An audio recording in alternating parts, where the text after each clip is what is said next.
इस बार दिवाली को कुछ खास बनाइए, अपनों के साथ जरूरतमंदों को भी अच्छा खिलाइए। एवरीडे मसाले के संग खाने का स्वाद बढ़ाइए।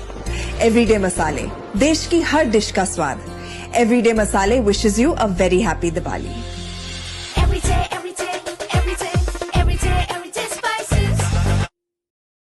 दोस्तों नमस्कार। Colonel Ajay, CEO Ajay astro money guru, first global astro finance digital channel से आपसे मुखातिब होता हूं। आज है 4 नवंबर सन 2025।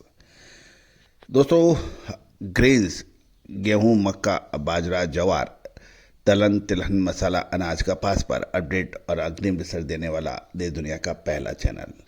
आज की इस एपिसोड में चर्चा करेंगे हम मेज के बारे में, यानी मक्का के बारे में। जानिए रिपोर्ट विस्तार से। चैनल को सब्सक्राइब करना बिल्कुल ना भूलें।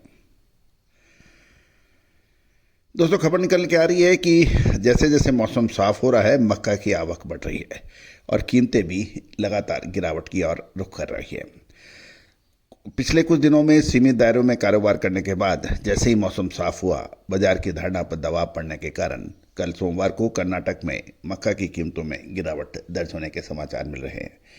कर्नाटक के प्रमुख मंडियों में मक्का की कीमतों में 10 से 20 रुपये प्रति क्विंटल की गिरावट देखने को मिली है। गोकक कीमत 10 रुपये गिरकर 1870 रुपये हो गई है और अभी एक्टिव बाइंग देखने को कम मिल रही है।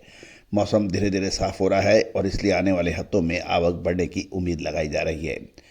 कुछ इलाकों के अंदर बारिश रुकने के समाचार हैं, लेकिन मौसम कुछ किसानों और व्यापारियों से बात करने पर पता लगा आसमान में अभी भी बादल छाए हुए हैं। तमिलनाडु की ओर रुख करें तो थोक खरीदार यानी होलसेलर्स अभी अपनी लगातार की कीमतें कम कर रहे हैं, क्योंकि नामक्कल और पापमट्टी में डिलीवरी की कीमतें गिरकर 2130 से 2140 रुपये प्रति क्विंटल हो गई है, जिससे कर्नाटक की कीमतों पर भी दबाव बढ़ रहा है। अधिकांश खबर ये निकल के आ रही है कि अधिकांश थोक कंपनियां अभी तक मक्का का स्टॉक करना शुरू नहीं किया है।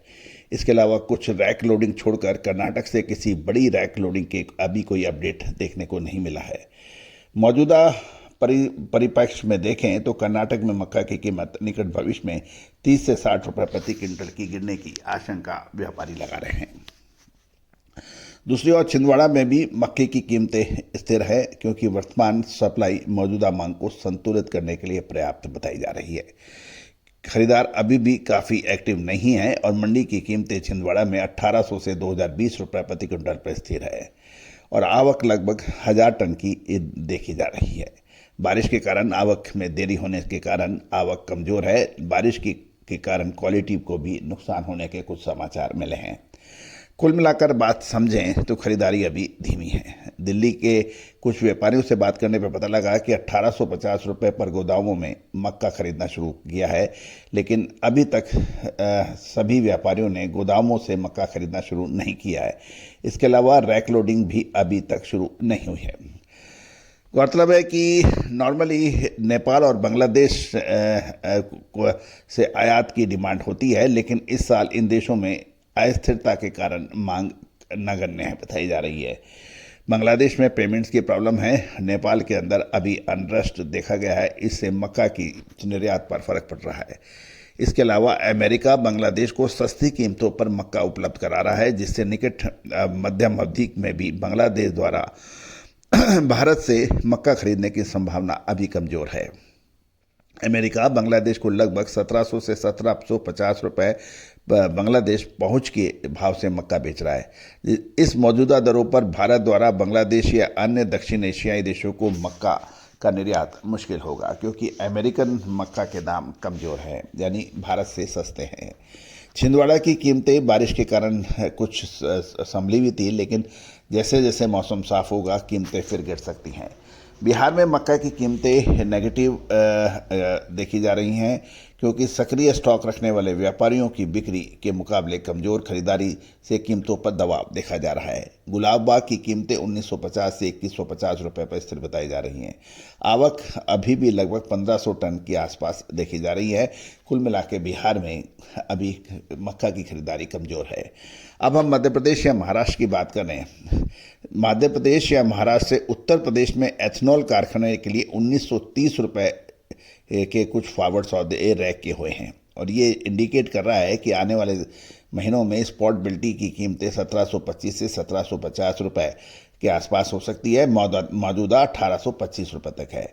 यदि उत्तर प्रदेश के खरीदारों को इतनी कम दरों पर मक्का मिल रही है तो वह सक्रिय खरीदार नहीं बनेंगे, क्योंकि इस क्षेत्र के अधिकांश खरीदार मौजूदा दरों पर खरीदने में इच्छुक नहीं हैं। इसलिए अधिकांश स्टॉक बिहार में ही रह सकता है, जिससे मध्यम से लंबी अवधि में कीमतों पर दबाव पड़ सकता है। गौरतलब है कि सस्ते दामों पर चावल मिलने से मक्का की बिकवाली कमज़ोर देखी गई है। ऑयल मार्केटिंग कंपनियों ने इथेनॉल की खरीदारी कम की है, जिससे मध्य प्रदेश और बिहार सहित कई राज्यों में संकट पैदा हो गया है। अकेले मध्य प्रदेश में 24 एथेनॉल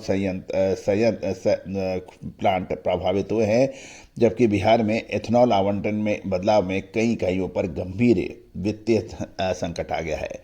इथेनॉल टेंडर संख्याओं को देखें तो हालांकि इस टेंडर में मक्का की मांग उम्मीद से कम है, लेकिन एथेनॉल उत्पादकों से कुल मक्का की मांग पिछले साल के समान रहने की संभावना है। मौजूदा परिदृश्य को देखें तो जब तक सरकार नीति नहीं बदलती, इथेनॉल खरीदारों से मक्का की मांग की कोई सिग्निफिकेंट वृद्धि होने की संभावना नहीं है। साथ ही मक्का का उत्पादन बहुत अधिक होने के कारण मध्यम से लंबी अवधि में मक्का की कीमतों में बड़ी तेजी की उम्मीद अभी कम लगाई जा रही है। दोस्तों, ये सभी जानकारियां अजय एस्ट्रो मनी गुरु के जरिए प्रोवाइड की जा रही है। दोस्तों, अग्रिम रिसर्च लगातार अपडेट के लिए चैनल को सब्सक्राइब कीजिए। साथ साथ अग्रिम रिसर्च के लिए आप संपर्क कर सकते हैं, नंबर स्क्रीन पर दिए हुए हैं, जो कि सहयोग राशि अदा करने पर उपलब्ध होगी। All the very best, good luck, happy trading.